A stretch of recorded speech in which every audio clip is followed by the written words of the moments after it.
Hello friends, తిరుమలలో వెంకటేశ్వర స్వామికి మొదటి నైవేద్యంగా పెరుగన్నం ఒక మట్టి కుండలోనే ఎందుకు పెడతారో మీకు తెలుసా? అయితే ఈ వీడియో ద్వారా మీరు ఈరోజు తెలుసుకోండి. తిరుమల చుట్టుపక్కల ప్రాంతానికి రాజు అయిన తొండమాన్ చక్రవర్తి రోజు స్వామివారికి బంగారు పుష్పములతో పూజించేవాడు.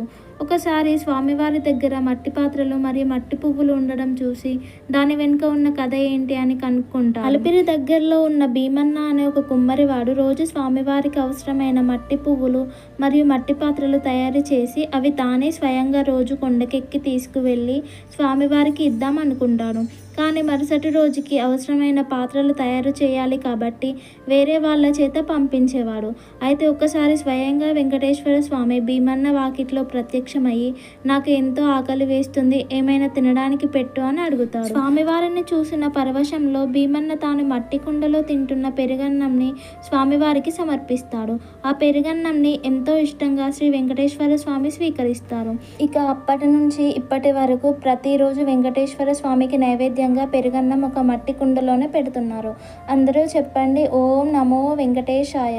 ఈ వీడియో కనుక మీకు నచ్చినట్లయితే లైక్, షేర్ మరియు సబ్స్క్రైబ్ చేయండి.